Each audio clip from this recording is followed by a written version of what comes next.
Hi, everyone. It's Reverend Lisa here for a kind of an end of year report and perhaps a beginning of a new year. I'm coming to you from the Heritage Room at the Unitarian Universalist Fellowship of Athens, Georgia. What a heritage in this place. And what a year it's been. Am I right? I mean, you've had the retirement of a much beloved long-term minister, of course, the pandemic and all the things that come with that, the political and social structures of our nation have been stretched almost to the breaking point. And you've had the medical crisis and medical leave of your beloved director of religious exploration, Miss Kelly McConnell. All of those things are so stressful in and of themselves. And this congregation has gone through all of them at once. And so I must praise you, UUFA, for being resilient in the face of all this strain, for being adaptive, willing to roll with the punches, being deeply compassionate with each other and with your staff members and with your elected and appointed leaders. You are a healthy and whole congregation with a lot to be proud of. I know it's been psychologically and emotionally challenging this year for many, many of you, and for me as well. You know, I have been here for the better part of 10 months, so close to a year, and I'm still in the process of meeting members of this congregation. As a matter of fact, this very week, the last full week of May, I met Shay Gambrell for the first time face to face. I know it sounds amazing. Shay and I have been in touch by email and through other electronic means like Zoom since last summer, but we just met face to face this week for the first time. So if you also have not met your interim minister, you're not the only one. And I am so eager to meet you when I get back from my summer leave.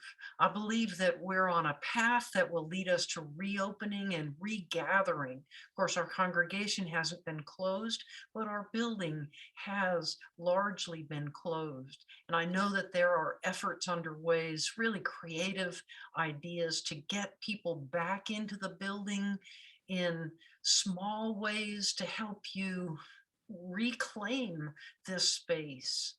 And then sometime in August, we hope to be worshiping together, even if in limited capacity for a little while, but we hope to be regathering in small ways throughout the summer and having our water communion service late summer, early fall, when at last we can fling wide the doors and say all are welcome to come back. We're working on it. We're getting ready for you. Things are going so well in this congregation. I am so proud and so humbled to be working with this congregation. And I have to say that it's all right to acknowledge that this year has been the hardest year for churches in living memory. And that in some senses, our capacity is smaller than it has been in prior years.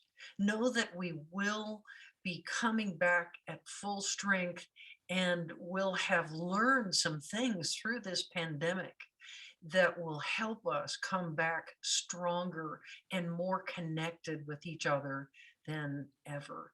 And here we are getting ready to go into discernment, getting ready to go into what's really a hopeful and holy time for a congregation, a ministerial search. So if you are a person who prays or meditates, spend some time this summer thinking about that person you haven't met yet, the person who may never have heard of UUFA, but who is already alive in the world, probably doing ministry somewhere, and your paths will meet in the next year. That's pretty exciting. I am, as I say, I'm proud of you and I'm proud to be working with you and humbled by your dedication and your commitment. I'll be gone for June and July for a combination of study leave, General Assembly, ministry conference, and vacation. And I'll come back on the 1st of August. You may hate to hear that I'll be more full of ideas than ever after the time to study and rest and reflect. But I know that you also will have lots of good ideas. And I believe that we'll come together face to face finally and be able to get all those ideas out on the drawing board and watch us grow. Thank you for the privilege of doing ministry in this congregation. And I look forward to seeing you and to even meeting some of you for the first time. Blessed be.